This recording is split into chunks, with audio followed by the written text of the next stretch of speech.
Frankly, my dear, I don't give a damn. Gentlemen, you can't fight in here. This is the war room. Yippee-ki-yay, motherfucker. There's no crying in baseball! To infinity and beyond.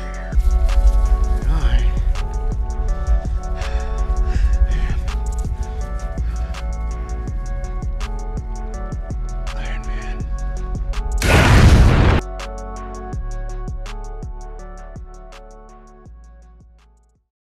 What is going on, everybody? Welcome back to Film Code. It is me, the one and only Phoenix Clouden, joined by, of course, the undisputed code-breaking champion himself, Brandon. How are you, sir? Man, I am good, Phoenix. It is good to be back. I need, you keep calling me undisputed. I need one of those. I need one of those WWE titles. Hold it up every time that you call me the undisputed. However, I'm not going to be wearing Roman Reigns' title because that title looks terrible. We need to get a Film Code title. Yeah, modified. That'd be nice. Feel free to donate to our show, and we can do that. Thanks. No, it's awesome to be back. We are in the middle of Spooky Month this season, so our next few episodes will be dedicated to the creepy, crawly kind of movies.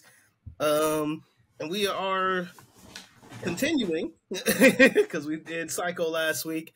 We are continuing with another one this week, a big favorite of yours, and I'm hoping soon to be mine.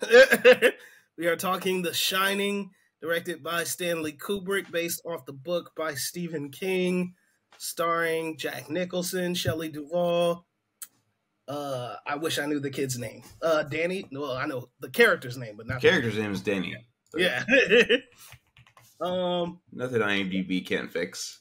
Right. I feel like I should know this. Literally, it's mainly just three characters: Jack Nicholson and Shelley Duvall. His name is literally Danny Lloyd. Danny Lloyd. That's amazing. Okay. And Scatman Crothers. Scatman Crothers. And then also joined by Joe Turkel.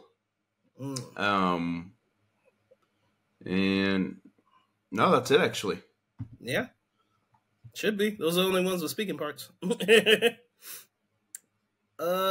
So this is a movie you specifically requested. This is one that you are super high on. This is my second time officially seeing it. How many times have you seen this movie now? I had now seen this. I've actually seen this one time, but I'm seeing it for the second time in my life in theaters. As time of this recording, I'm seeing it in theaters in 11 days, and I cannot wait. Okay, now that is dope. I think I would have liked to have seen this in theaters. I think that would have been a very interesting experience. So I don't know if anyone listening has never seen The Shining. It is a 43-some-odd-year-old movie. It is one of the more celebrated Kubrick films, one of the more celebrated Stephen King adaptations. There was a recent, what would we call it, sequel, reboot? Soft sequel? Soft sequel, yeah.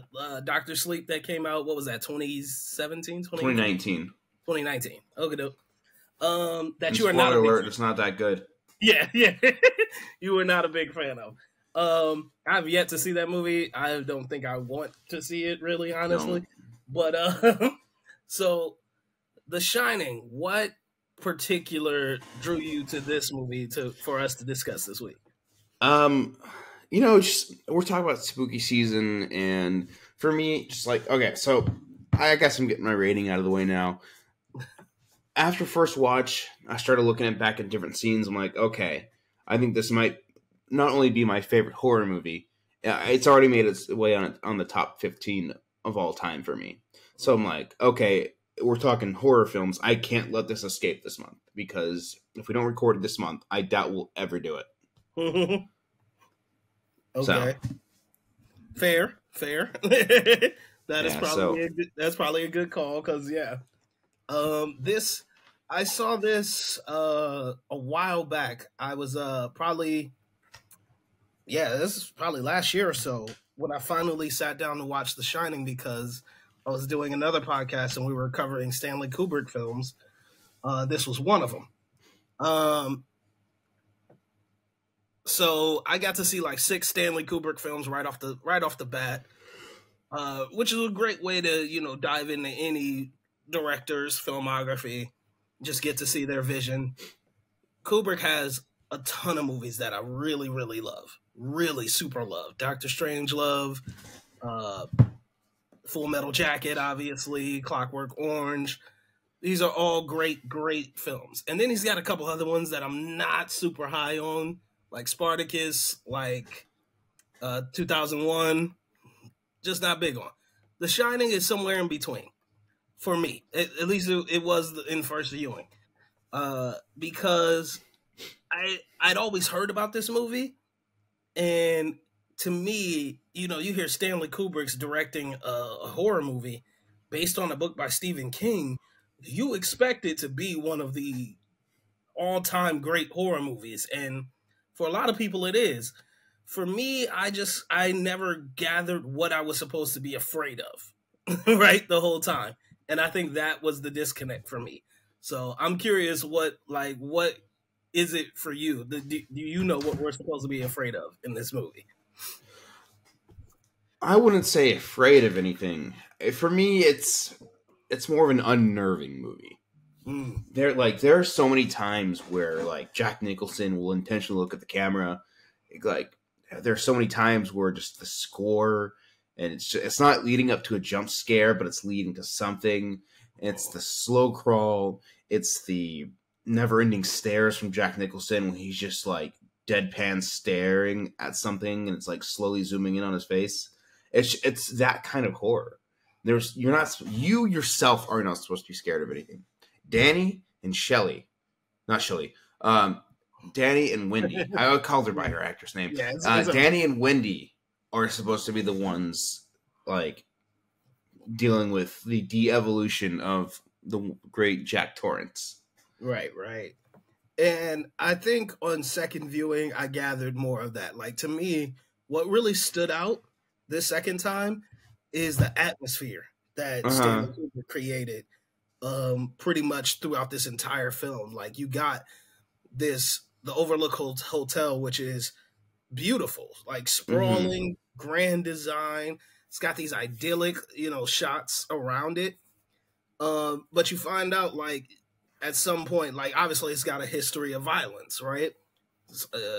There was a murder there. There was, I think it was built on like Native American ground. So like it's got a history of violence from that. So like basically what I gathered this time is that the Overlook Hotel itself is the evil entity, and that it is constantly drawing that evil out into the world. And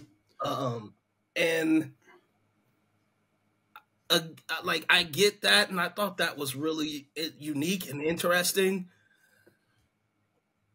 It's just a bunch of other stuff that's in this movie that I feel like I'm not sure we really needed. I'm not sure what it adds. It kind of feels disconnected. Like, in short, like what I gathered from this movie is there are scenes in it that are some of the best horror work of all time. Like, there's some great scenes in it that have some of the best horror work of all time. And then there's other stuff where I'm like, this feels like it was just here to fill time. This is where I disagree, because there's a lot of moments where like you just when you're just sitting with Jack Torrance, and you learn so much about his character, like from the past. Like when he's sitting, I guess let's break the seal of spoilers right now. When he's sitting down with Lloyd, when he's sitting down with the best bartender, Lloyd, and he's confessing his sins, you find out 1, he's an alcoholic, and 2, he's an abuser. So like the conversion from him wanting to bash Wendy's brains in, it's not that far-fetched after you realize like he beat his child, and he kind of abuses his wife. It's not that far fetched. No, it's not. It's not at all. Like to me, but that to me, like that sounds like a different movie, right? Like it's like I like. It seems like what you're saying is the horror aspect of it is an abusive husband coming out, right? No. It's the hotel bringing out the worst of Jack Torrance. Right. Because there are so many moments where he's slowly devolving. Like when you see him on the typewriter and he just types out all work no play makes Jackie boy go astray or something. Jack a dull boy. Jack a dull boy. Yes. Yeah. Speaking of which, that scene was hilarious. All I kept thinking of is the poor intern who had to like type that over and over again in different ways. Like, oh man, that day had to suck. But yeah, I felt bad for that guy. But like, that was a very like to me that was like one of the more shocking, disturbing moments. Is like that's what this guy's been doing this whole time. He hasn't written like an actual story. He's just written the same thing over and over again. Basically, from what I hear or from what I see, is what was I gonna say? Oh yeah, for me, I thought I'm just gonna be all over the place, but for me, like he basically sold his soul to the devil for a drink, because like he literally he says he's like I would do anything for a drink right now. What happens? Lloyd shows up with a bunch of alcohol behind him, and he was like basically confessing his sins to the devil, pretty much, and because that's why after he takes his drink, for one, I'm looking at YouTube comments on these scenes because I kept going back and looking at different scenes, mainly the Lloyd scene. And he's talking to Lloyd and he takes the drink and he makes that face like right after he takes that first sip, and people are like, yeah, this is how addicts are when they get to have the thing that they haven't had in forever. And that's what happened. And then he starts talking to Lloyd and he's like looking around before he confesses that he hurt Danny, and just like he's basically confessing his sins to the devil. And I think that's the moment where the hotel has him forever. Yeah, so like after I watched it again, I do what I never do, which is I went and found an explainer video because I was still a little bit lost on a few things. And one of the ones I found was about the final shot, right? Final shot of the movie, there's a close-up of a frame of a picture of this party. That was in 1921, and you see Jack's face there. And they had two interesting theories about it, right? One was, the reincarnation theory, which is Jack was once there in 1921. He died, you know what I'm saying? And then basically the spirit of those people can't leave that hotel. So they just get reborn, live a life, live to a certain age, and then always come back to the hotel. Like that's one theory. The other theory is the absorption theory, which is like, no, this hotel, no matter who comes to it, will eventually be sucked into it. And like, so like that picture probably wasn't Jack, but now that his soul belongs to the hotel, now he's stuck in that picture. And like basically the idea was like, imagine someone screaming behind that face, that painted on smile that Jack has. I was like, okay, now that's terrifying. like that's actually really kind of scary. So like since it's kind of up to interpretation. Sorry. For me, I see it as that picture continually adds souls as people die in that hotel. Yeah. And Jack just happened to be the next poor soul that was added to it. Yeah. And I do like that theory because Like that's dark, right? And especially when you consider how many pictures were in the hotel. So how often has this happened, right? And then I'm starting to think, like, I think they lied to this man. I think this was a punishment.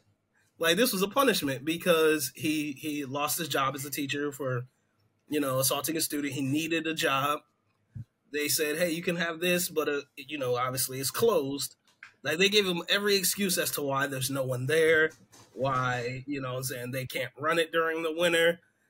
And it's like, yeah, it's because they know what happens there. Like, they're sending you literally to hell. like, maybe they know what happens, but like, yeah, I think they knew what they were doing when they did that. So, moving on to some behind the scenes. Did you know that Danny Lloyd, the actor of Danny, did you know that the entire time filming this movie, he did not know he was doing a horror film? They kept that truth from him. I have no idea how. How? I have no idea, but they kept that from him forever. So, what did he think? I have no idea, but it worked. Okay, that's interesting, I guess. Like, not exactly sure how they sold that to him, but okay. My guess is like every scene that he's in, he's like, I think he's kind of to himself. Like, because I'm pretty sure in The Shining, at the end, they didn't actually have Jack Nicholson chasing him around with an axe. It was just, they were just, oh, run here. Okay, now run there. Running through the snow. And just kind of look shocked, like you're getting a birthday present or something. Like when he's making like that close up of his face when he's like, yeah, like that. The only thing I don't understand was when he's walking around doing red rum. Yeah. Red rum. Like, how do you make that? Like, how do you explain that's not a horror? Yeah. Like, maybe, I don't know.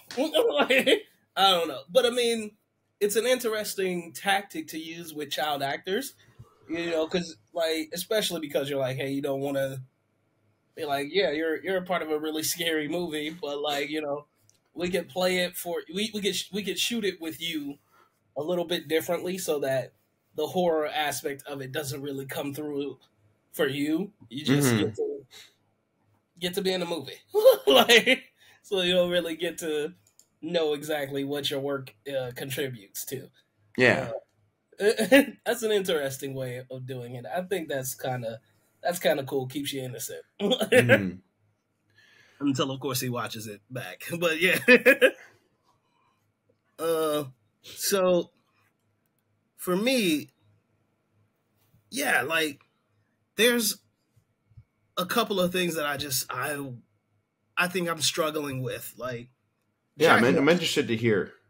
Jack Nicholson is, without a question, right, one of our greatest living actors, right?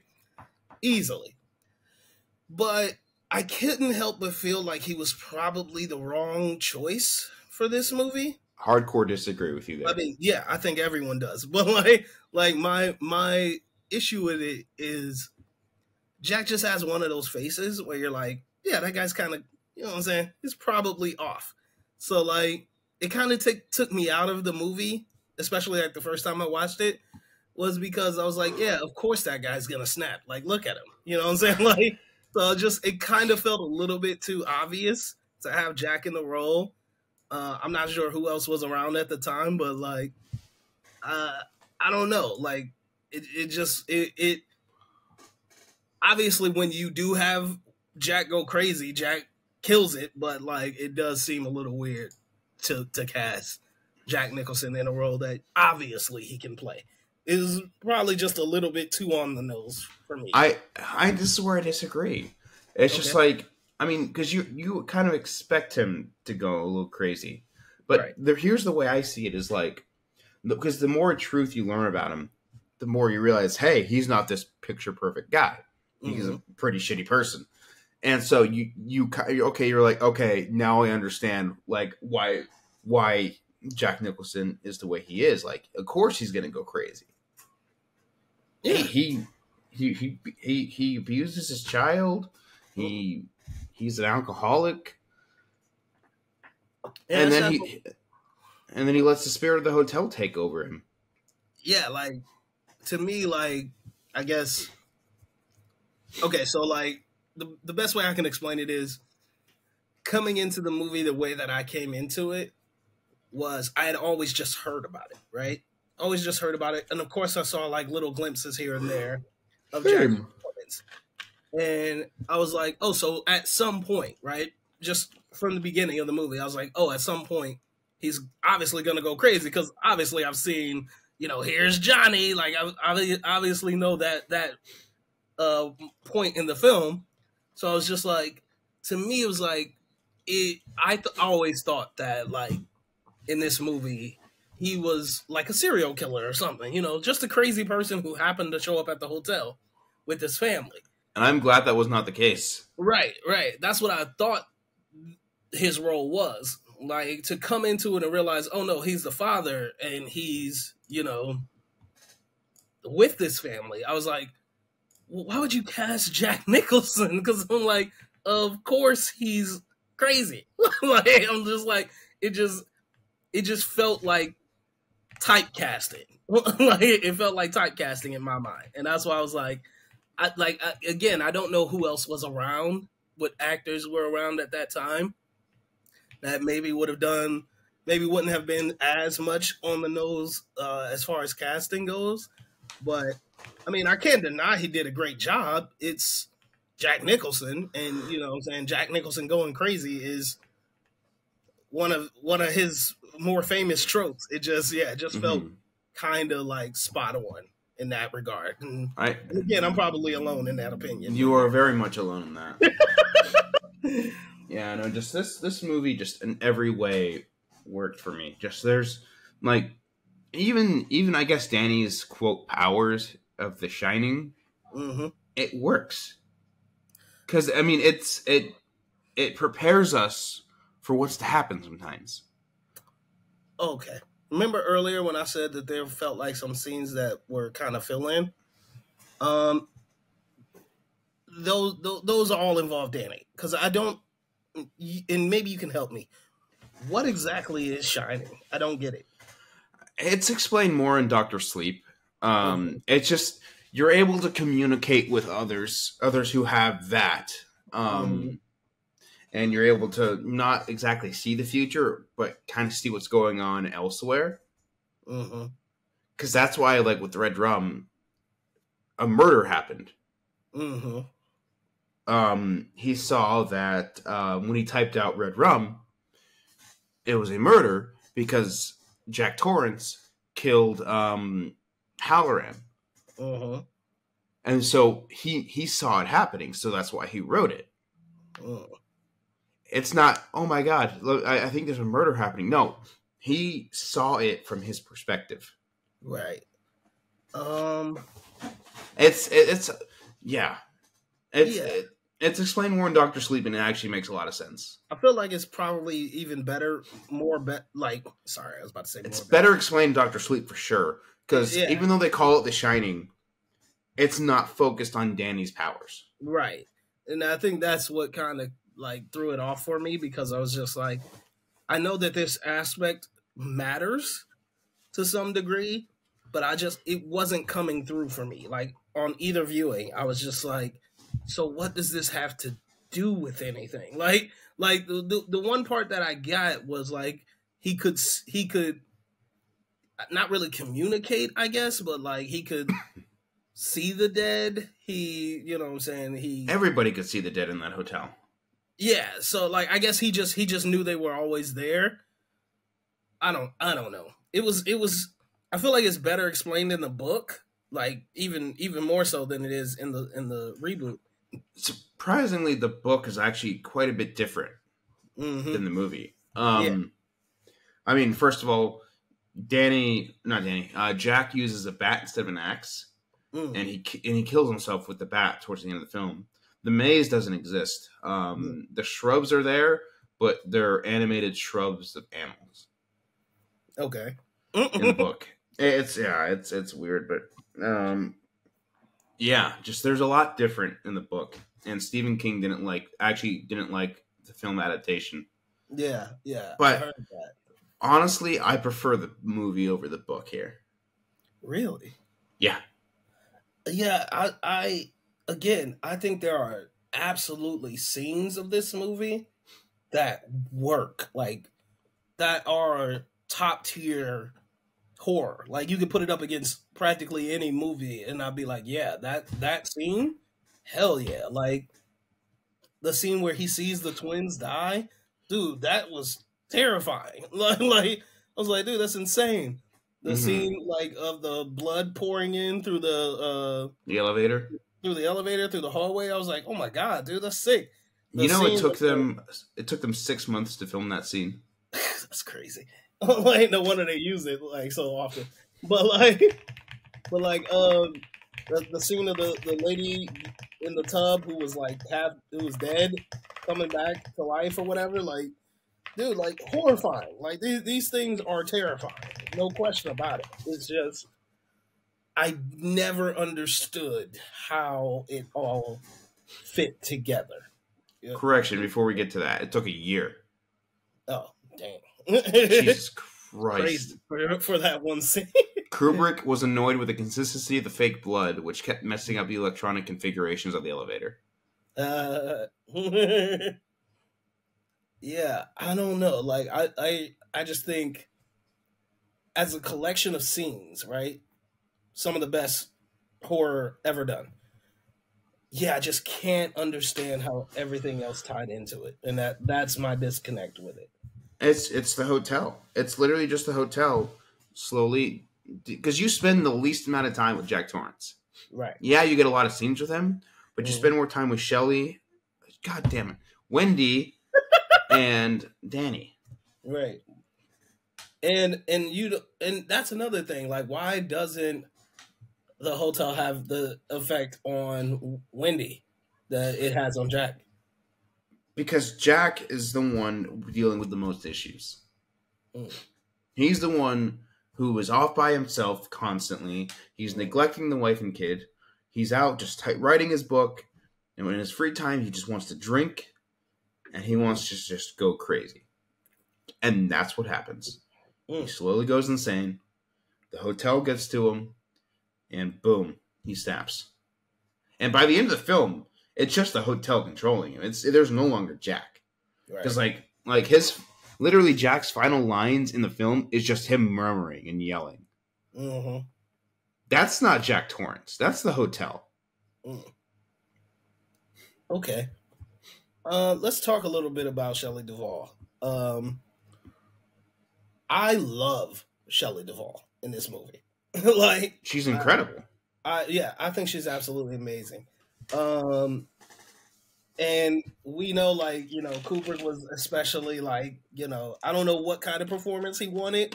I don't know what kind she was giving originally, but he kept pushing to get this kind of performance out of her. And she brought it, man. Like, you know, it worked because she's the one character in this movie who I'm like, I absolutely sympathize with. And I think I have to see what else she did after this or before this, but to me, this is one of her best performances. 100%. He got like the best he could out of her.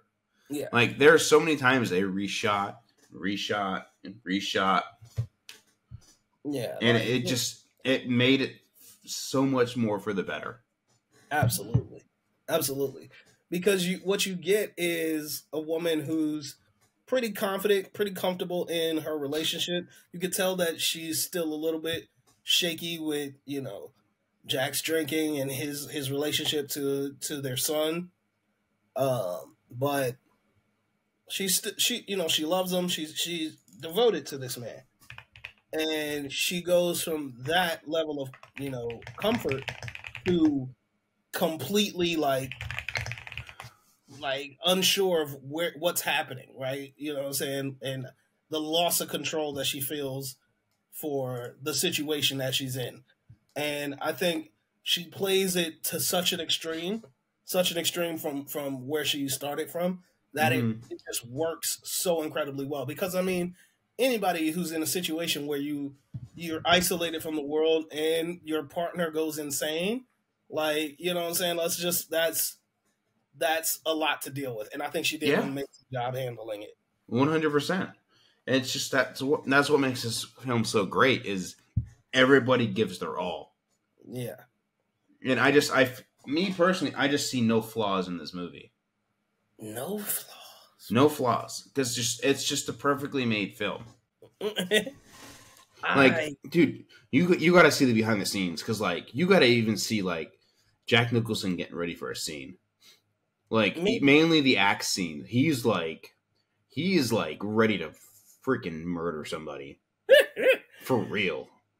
I mean, maybe, I don't know, like, cause yeah, like I understand the whole movie. Like, I get what happens to Jack, what happens to this family, why it happens to them. I don't know. I feel like it could have used a better foundation. You know what I'm saying? Like, it's there, and I see it, and I see the connection that it made with a lot of people. I wish it all worked fluidly, a little bit more fluidly than it does. And I mean, it's still a great movie. Still a great movie. But yeah, I feel like, I don't know, I'm just not connecting with something within it. I don't understand how. I truly don't understand how.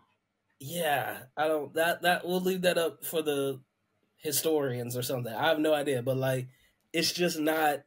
I couldn't put it up there with Psycho. You know what I'm saying? I just. I easily could. I couldn't put it up there with Psycho. I couldn't really put it up there with, like, you know, like one of Nightmare on Elm Street 3. You know what I'm saying? Like, it's good, and I get it, and I see it. I don't know, like, so much of it, I would argue, like, so much of the first hour, I'm not sure I need. Like I'm not sure I need that whole hour. The first hour establishes everything. Yeah, I probably need like maybe 20, 25 minutes of it, and then I don't need the rest. and then we can go into everything else from that first hour. But yeah, I just don't know how much of that we actually need. It's probably too much. I disagree. I would love to see an updated version of this movie. I would not. I feel like you wouldn't get anywhere near what you had with this film if they redid it. They wouldn't cast good. I don't think they'd cast as near as good actors and actresses as we got for this film.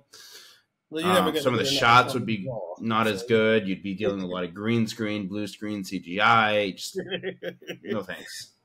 I don't know. All right, official ratings. What are we giving The Shining? Easy 5 stars. Like I said, it's a flawless movie for me. I wish I could be there with you. I'm gonna ride a solid 3.5 for The Shining. Yeah, at least bump it up to a 4. Because originally you gave it a 3.5, and then I explained it more. At least bump it up to a 4. Okay, like a very, very soft 4. Like more like a 3.89. But like, yeah, that we'll go there. Yeah, it's cool. I just wish I got more out of it. That's the only thing about it. All right, so let's move on to what's good. What's good? What's good? What's good?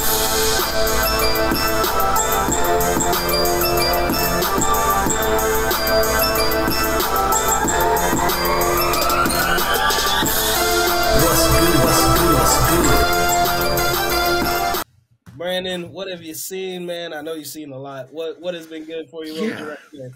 Okay, so in the honor of Spooky Month, I have went through and started watching a lot of like horror films that I haven't seen before, and my goal is to try and watch 31 of them before this month is over. So I sat down and watched Pearl. I mean, I sat and watched so many other movies, but like so far, this is number one on my list, and I gotta go with this one. I watched X and Pearl, but Pearl just like to the moon, send me a goth to the moon. She is like such a fantastic actress. I don't I don't like Infinity Pool, and I'm not blaming Mia Goth for that because like she worked with what she got. Oh my god, she like as the main actress of this movie. Oh my god, she's so good. And I don't understand how she's able to play the main character in X and Pearl and play two separate characters. Right. And you were like, okay, these are two completely different characters, and you believe it. Yeah. I don't understand it. No, she is so good in Pearl. Like that final shot, man, when she's like, the husband, oh, I knew you'd come home, and it's just her smiling and just, I'm like, oh my god. and then you realize that he's the husband who supports her murder spree and participates in, like, oh my goodness. Yeah, Pearl was fantastic. Like truly fantastic. Is one of the darkest movies I think I've ever seen. Mm-hmm. And it's amazing to me how much better it is from X. Like, a lot of people like X, and X is fine, but I'm just like, what you get in Pearl is like insane. Like, it's really insane.